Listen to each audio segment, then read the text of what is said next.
নমস্কাৰ সকলোলৈ welcome back to our channel মই এডুকেট আৰ্মি ফাউণ্ডাৰ আৰু তোমালোকে চাই আছা এডুকেট আৰ্মি চ' আজি আমি এটা বেলেগ টপিক অৰ্থাৎ ক্লাছ 10ৰ যিটো ITES অৰ্থাৎ ইনফৰমেশ্যন টেকন'লজি এনেবল ছাৰ্ভিচেছ তাৰ ইউনিট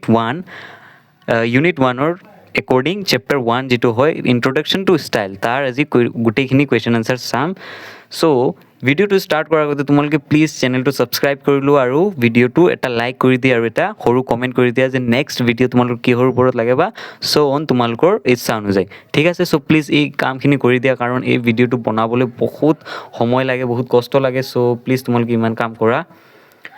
আৰু এইটো কৰিবলৈ বহুত সময়ো নালাগে চ' যি কি নহওক আজি আমি ইয়াৰ গোটেই আনচাৰ্ছখিনি চাম কুৱেশ্যন আনচাৰ্ছখিনি চাম এক্সাৰচাইজৰ যিমান কুৱেশ্যন আছে আৰু তাৰ লগতে মই আজি কি কৰিছোঁ যে অসমীয়াটো আনচাৰ্ছখিনি দিছোঁ আৰু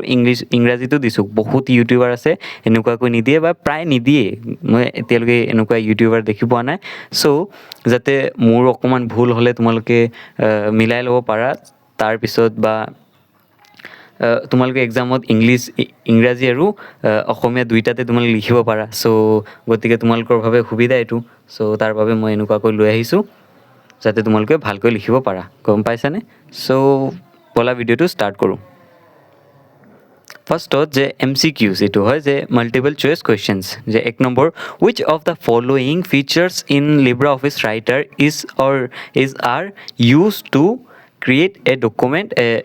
create the given document so' ইয়াৰ উত্তৰটো হ'ব কি বি নম্বৰ এইটো নহয় পেজ বৰ্ডাৰ্ছ নহয় যে এনভেলপটো হ'ব চ' তাৰপিছত এইখিনিতো তোমালোকে খালি টিক মাৰিব লাগে এইখিনি কুৱেশ্যনছখিনিহে মেইন হয় নহয় কুৱেশ্যনছখিনি মেইন চ' কুৱেশ্যনছখিনি মই ইংৰাজীটো দিছোঁ আৰু এইখিনি ইমান তোমালোকে চাব নালাগে চ' তাৰপিছত যে style menu from sidebar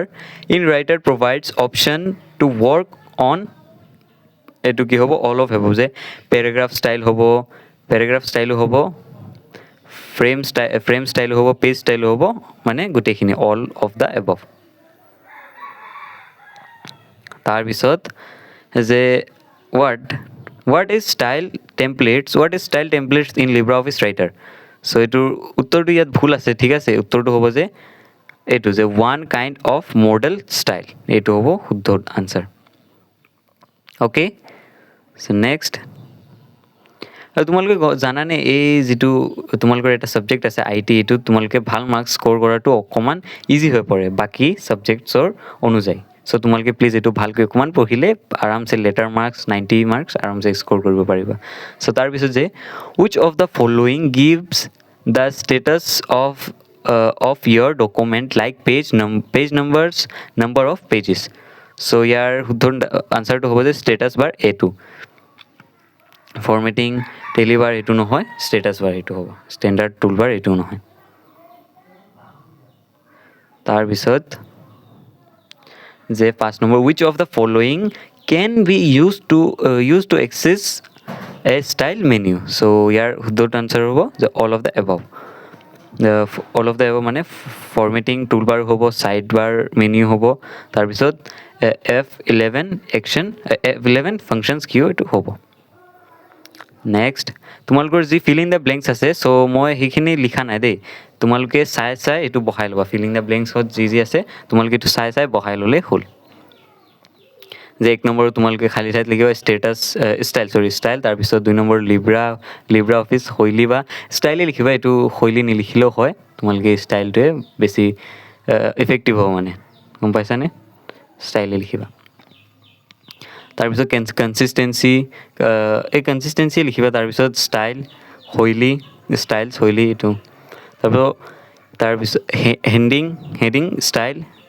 style শিৰোনামৰ শৈলী তাৰপিছত ডিফল্ট ষ্টাইল বা তাত আছে ডিফল্ট ষ্টাইল তাৰপিছত অবজেক্ট বস্তুসমূহ তাৰপিছত পেৰাগ্ৰাফ ষ্টাইল তাৰপিছত ফিল ফৰ্মেট তাৰপিছত এটা লাষ্ট আছে যে কেনট 10 নম্বৰটো কেনট চ' এতিয়া আমি আহি গ'লোঁ আমাৰ মেইন যিখিনি মাৰ্কছ স্ক'ৰ কৰিব পাৰিম সেইখিনিৰ পৰা তোমালোকে কৰিব পাৰা প্ৰায় 15 মাৰ্কছমান ট্ৰু ফলছ সেইখিনি আহি যায় ফিল ইন দ্য ব্লেংকছ চ' এতিয়া আমি শ্বৰ্ট আনচাৰ্ছ কুৱেশ্যনছ লৈ আগবাঢ়োঁ যে 1 number, what do you understand by style in LibreOffice Writer document? যে ইংলিছত হ'ব আনচাৰটো যে ষ্টাইল ইজ কালেকশ্যন, তোমালোকে কি বুজি পোৱা মানে ষ্টাইলৰ কথা ক'লে লিব্ৰা অফিচত তোমালোকে কি বুজি পোৱা সেইটো লিখিব দিছে। তাৰপিছত যে আনচাৰটো হ'ব যে style is a collection of formatting information that is saved under a specific name and can be applied to different elements of a document. It helps to maintain a consistent appearance throughout the document. So আনচাৰটো অসমীয়াত হ'ব যে ষ্টাইলে লিখিবা, শৈলী নিলিখিলে হয়। Style হৈছে এটা নিৰ্দিষ্ট নামৰ অধীনত সংৰক্ষণ কৰা বিভিন্ন বিন্যাসৰ তথ্যৰ সমষ্টি, যাক নথিৰ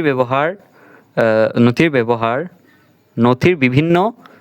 উৎপাদনত প্ৰয়োগ কৰিব পাৰি। ই গোটেই নথিখন একেধৰণৰ ৰূপ বজাই ৰখাত সহায় কৰে।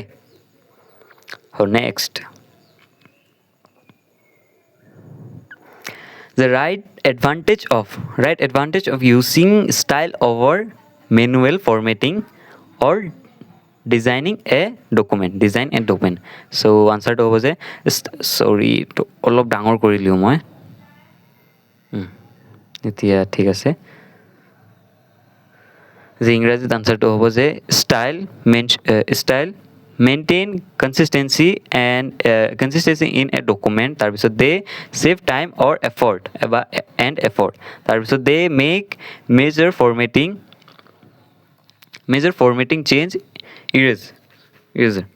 তাৰপিছত যে the same style can be applied to different parts of a document. তাৰপিছত they are specifically useful for long documents. So অসমীয়াত হ'ব যে নথি সজাবলৈ মেনুৱেলি ফৰ্মেটিঙৰ সলনি ষ্টাইল ব্যৱহাৰৰ সুবিধাসমূহ কি কি? যে 1 নম্বৰ যে ডাঙৰ কৰি লওঁ মই, ই নথিখনত সামঞ্জস্যতা বজাই ৰাখে, সময় আৰু পৰিশ্ৰম কম কৰে সময় আৰু পৰিশ্ৰম ৰাশি কৰে। বাছ এইটো ৰাশি নিলিখিলেও তোমালোকে সময় আৰু পৰিশ্ৰম কম লাগে এইটো লিখিলে হ'ব। অ'কে, কম লাগে। চ' তাৰপিছত যে ডাঙৰ বিন্যাসৰ পৰিৱৰ্তন সহজ কৰি তোলে। তাৰপিছত একেটা শৈলী বা ষ্টাইল নথিৰ বিভিন্ন অংশত প্ৰয়োগ কৰিব পাৰি। তাৰপিছত দীঘলীয়া নথিবোৰৰ বাবে বিশেষভাৱে উপযোগী। 3 নম্বৰ, 3rd নম্বৰ অহা নাই ফ্ৰেমত, আহিছে। চ' তোমালোকে মোক অলপমান আৰু ছাপোৰ্ট কৰা, ঠিক আছে? তোমালোকে প্লিজ ছাপোৰ্ট কৰিবা। তাৰপিছত আৰু যি তোমালোকে এতিয়া কোৱালিটি অফ এডুকেশ্যন পাইছা মানে আৰু বেছি তোমালোকক ভালকৈ মই দিব চেষ্টা কৰিম। তোমালোকে জাষ্ট মোক অলপ ছাপোৰ্ট কৰিব লাগে, যে ছাবস্ক্ৰাইব কৰিব লাগে, ৰেগুলাৰ ভিডিঅ'জখিনি চাব লাগে আৰু লাইক কৰিব লাগে। 3 নম্বৰ যে what are the different categories of style in LibreOffice Writer document? চ' ইংলিছত যে LibreOffice Writer provides 6 categories of style. তোমালোকৰ এইটো যদি 2-4 মাৰ্কৰ আহি যায় বা 2 মাৰ্কৰ বা 3 মাৰ্কৰ আহিব, চ' তোমালোকে যেটো মেইন ব্লেক লিখিছে সেইটো লিখিলে হ'ব যে page style, paragraph style, character style, frame style, list style, table style, এইখিনি লিখিলে হ'ল। আৰু এক্সপ্লেইন কৰিব আহিলে অলপ এইখিনি লিখিবা, এইটো এক্সপ্লেইন নাহে মোৰ মতে, চ' তোমালোকে এইখিনি লিখিলেই হ'ব। ইংৰাজীটো এনেকুৱা, এইটো অসমীয়াত দিছোঁ মই। চ' তাৰপিছত 4 নম্বৰ যে write down the step of update a style. So' মই অলপ এইটো কোৱাৰ আগত কৈ দিওঁ যে এইটো এইবাৰ কাৰণে এইটো ইম্পৰ্টেণ্ট হৈ পৰে। ইয়াৰ ৰিগাৰ্ডিং যিকোনো কুৱেশ্যন আনচাৰ্ছ আহিব পাৰে, চ' গতিকে এইটো তোমালোকে বাইট কৰি লোৱাটো প্ৰয়োজন। তাৰপিছত এতিয়া ষ্টেপছখিনি আৰু ষ্টেপৰ কুৱেশ্যনখিনিও মানে অকণমান ইম্পৰ্টেণ্ট হ'ব, ষ্টেপৰ যিখিনি ষ্টেপ আহি থাকে এক্সামত। চ' এতিয়া এইটো কি দিছে যে write down the step of update style কেনেকুৱা কৰোঁ আমি, এইটো ষ্টেপখিনি লিখিব, মানে এইটো ক'ব লাগে। আৰু 1 নম্বৰ যে select the page, paragraph or character to be modified, এইটো চিলেক্ট কৰিব লাগে। তাৰপিছত applied the required formatting to the select button. তাৰপিছত যে open the style menu, open কৰিব লাগে ষ্টাইল মেনুটোত। তাৰপিছত যে click on the style action button. So' এইটো মেনুটো ওপেন কৰি আমি ক্লিক কৰিব লাগিব যোনটো আমাৰ ৰিকুৱায়াৰ্ড হয় তাৰপিছত যে click on update select style তাৰপিছত আপডেটত ক্লিক কৰি দিলে হৈ গ'ল সো অসমীয়া যে পৰিৱৰ্তন কৰিবলগীয়া পৃষ্ঠা অনুচ্ছেদ বা আখৰ নিৰ্বাচন কৰা সো তাৰপিছত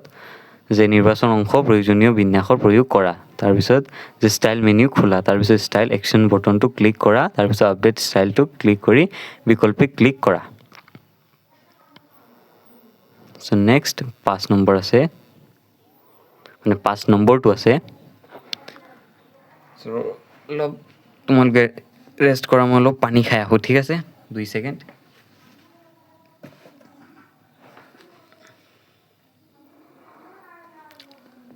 সো এতিয়া 5 নম্বৰ আছো হয় না সো 5 নম্বৰ যে what do you understand by custom style in LibreOffice Writer custom LibreOffice Writer মানে কি আমি গম পাওঁ সো understand আমি কি বুজিলো সো আনসাৰটো হ'ব যে a custom style is user defined style category according to the user requirements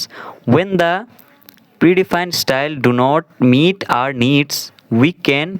create a custom style তাৰপিছত এইটো হ'ব অসমীয়া তেতিয়া the custom style নিজে সৃষ্টি কৰা শৈলী বা ষ্টাইল হৈছে ব্যৱহাৰকাৰীয়ে নিজৰ প্ৰয়োজন অনুসৰি সৃষ্টি কৰা শৈলী বা LibreOffice ৰাইটাৰত আগতে নিৰ্ধাৰিত শৈলীসমূহেৰে বা ষ্টাইলসমূহেৰে আমাৰ প্ৰয়োজনখিনি পূৰণ নকৰিলে মানে যিখিনি ষ্টাইল আছে সেইখিনি আমাৰ ধৰি লোৱা এতিয়া তোমালোকক চিপছ লাগে সো সেই দোকানটোত চিপছ নাই সো তোমালোকে নিজে প্ৰস্তুত কৰিব পাৰিবা আৰু এইটো এনেকুৱাকৈ চিষ্টেম কৰি দিছে যে কাষ্টম ষ্টাইল সৃষ্টি কৰিব পাৰি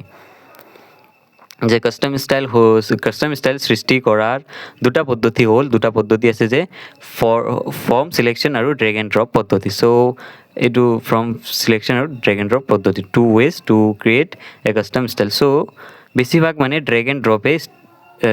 এইটো ইস্তেমাল কৰে বেছিভাগ ড্ৰেগ এণ্ড ড্ৰপ ইস্তেমাল কৰা সেইটো আমি বহুত কমকৈ কৰোঁ ঠিক আছে সো নেক্সট आगे बढ़ते हैं और ये आ गया সো তোমালোকক মই কৈ দিওঁ যে 6 নম্বৰটো যে আছে এইটো তোমালোকৰ নাহিব পাৰে নহাৰ চান্স মানে বহুত বেছি সো গতিকে এনে চাই যোৱা তোমালোকে চাই যাবা খালি এইটো হ'ব আনসাৰটো 7 নম্বৰ আকৌ অকমান ইম্পৰ্টেন্ট হৈ পৰে যে give 2 examples where instead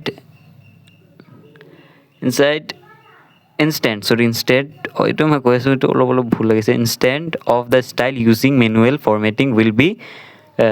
be beneficial the উত্তৰটো হ'ব যে manual formatting is beneficial in the following situations the when only a small part of a document need to modified format তাৰপিছত when a pictorial character or word needs special formatting without affecting the rest of a paragraph so অসমীয়াত হ'ব মই এইটো জলদি ক'ব লাগে সেইকাৰণে সময় একদম কম ঠিক আছে তাৰপিছত আকৌ ভিডিঅ'ৰ লেন্থটো ডাঙৰ হৈ যাব যে ষ্টাইলৰ সলনি মেনুৱেল ফৰ্মেটিং ব্যৱহাৰ কৰাটো তলৰ পৰিস্থিতিৰ উপযোগী যে 1 নম্বৰ যেতিয়া নথিৰ কেৱল সৰু এটা অংশ সজাব লাগে তেতিয়া এইটো ইস্তেমাল কৰা হয় যে যেতিয়া কোনো এটা আখৰ বা শব্দ বিশেষ বিন্যাসৰ কৰিব লাগে আৰু বাকী অনুচ্ছেদ কোনো প্ৰভাৱ পেলাব নালাগে বা অলপ মানে ধৰি লোৱা অলপ এটা জেগা এইটো ধৰি লোৱা মই যেতিয়া এই ৱেটো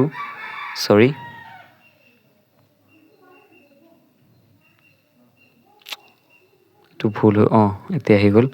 অলপ প্ৰব্লেম হৈ যায় মোবাইলত কৰোঁ যে সেইকাৰণে যে এইটো ধৰি লোৱা মই ষ্টাইলটো সলনি কৰিব বিচাৰিছোঁ তেতিয়া এইটো ইস্তেমাল কৰিম মই মোবাইলততো নহয় মানে এনে বুজাবলৈ কৈছোঁ সো তাৰপিছত যে 8 number give one situation in which you will prefer to use fill format form styling your document ইংলিছত আনসাৰটো হ'ব যে